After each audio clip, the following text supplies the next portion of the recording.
Here I have another spool, which we will take this one out. So the first teeth is smaller than the others. We have 82.4.5. So after watching this video, you're not gonna throw these, and these gonna be very useful. So in my 3D printing experience, I'm sure you had the same problem. We have empty spool problem. So when the spools are empty, you're gonna have to put it aside and then take it out because it will take so much space of you. And BambuLab did a great job and made reusable spool. So with this kind of spool, it's reusable. You can open it and put a new roll of filament and then close it. But we still have one problem. This cardboard, you're gonna have to throw it away.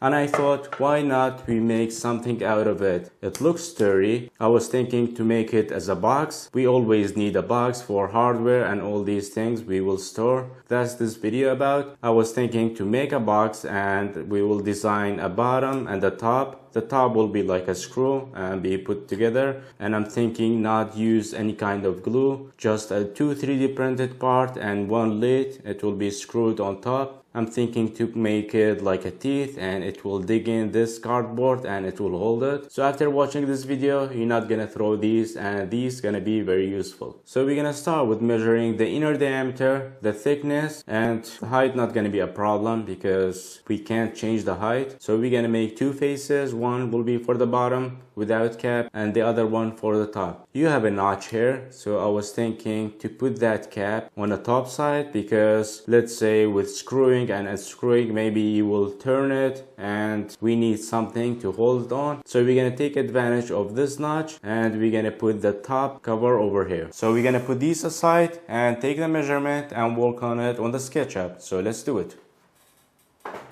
We have the caliper. Now we're gonna take the measurement, and for measurement I will take the inside first because that's what we need. It's more important. We have 82.4.5. That's for the inside, and for the thickness we have 3.6. I'm gonna make a reference for the top and then copy it and put it at the bottom. So that's not gonna be a difference, but for the top it will be a bit more work because we're gonna have to make a screw and that top.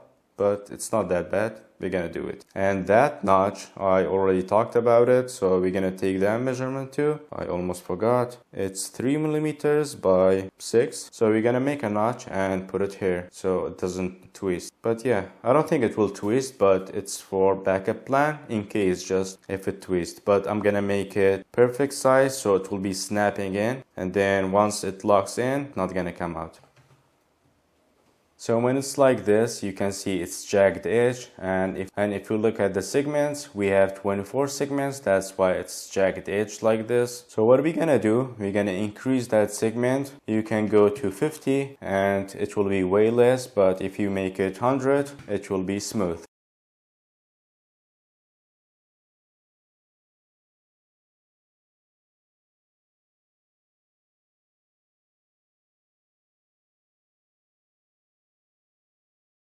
This video is sponsored by PCBWay. Think about PCBWay as all-in-one platform for CNC machining, 3D printing, sheet metal fabrication, and injection molding. If you are working on a custom design like me and you want to have highest 3D print quality, this is the way to go. You just have to upload the STL file here, choose the material, and it will tell you the price and shipping days. PCBWay's link in the video description box below for more information. Thanks to PCBWay for sponsoring this video. Alright, this is the top part. Here's the notch and here is the teeth. It will dig in this area and it's not gonna come out. So the first teeth is smaller than the others, so it will be easier to center it, and then the others will hold on to this cardboard. So now we have this. We're gonna send it to the printer and print them. This is the top part. I also designed the others.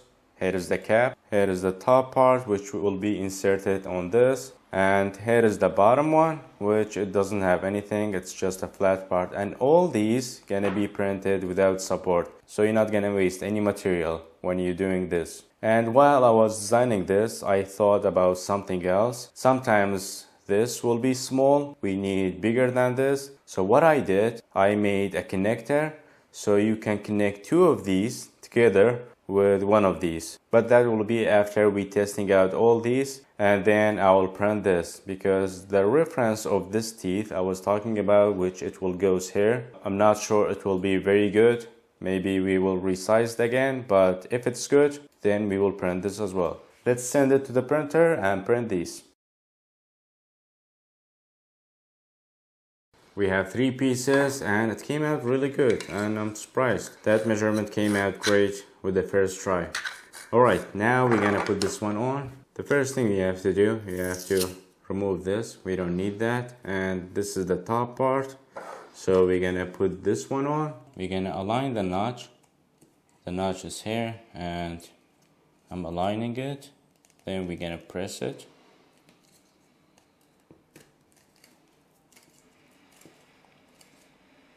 It's a tight fit, it's not gonna come out. And for the bottom, you're just gonna put it on and that's it.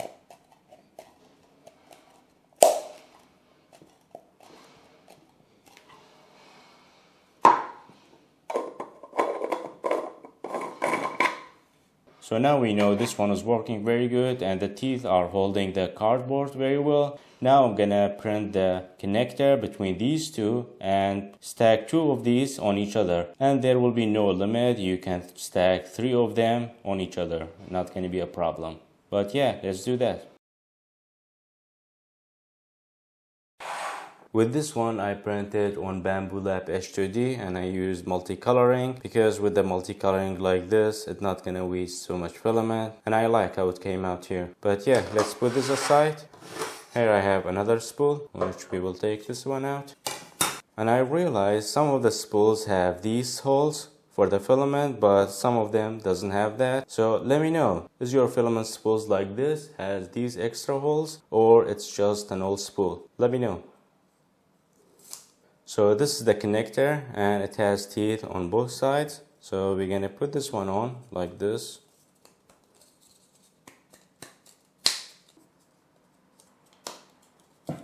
I think that's it. This is for the top. We're gonna align the notch.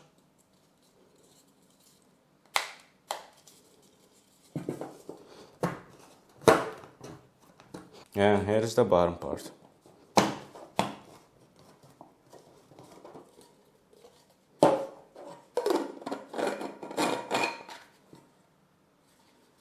So once it's in each other, it will lock itself, and now it's not moving. You can twist it, but it's good. It's not moving that much, even we didn't use any glue. Here's the first one, here's the second one. It came out really good. Containers for me are very important because when I'm building something, I always put these things in it, so I know these things for one project, and now I have them. And I have so many of these, and I'm sure you have the same thing too. And if something happens to it, you can pull this one out and put a new one on. And yeah, that's how useful this will be for you. And for this one, I'm not sure how many you can stack on it until it will be wobbly, but I think 3 will be max, but you can try it out. This project was in my mind for quite some time, but I wanted to make something without using glue and doesn't have any problem, so you can reuse it again. But yeah, now we have something like this, and I'm not sure how many you can stack on each other, but you can try it out and let me know. I think 3 will be max. It will be that long, but yeah, I will put the files in the video description box below and it will be totally free. You can download them and play with it how you want. So now you're not gonna waste any of these and you will make them as a container, and yeah, now it will be useful. Hope you guys enjoyed this project. If you did, like and subscribe if you haven't already, and I will see you in the next one. Bye for now.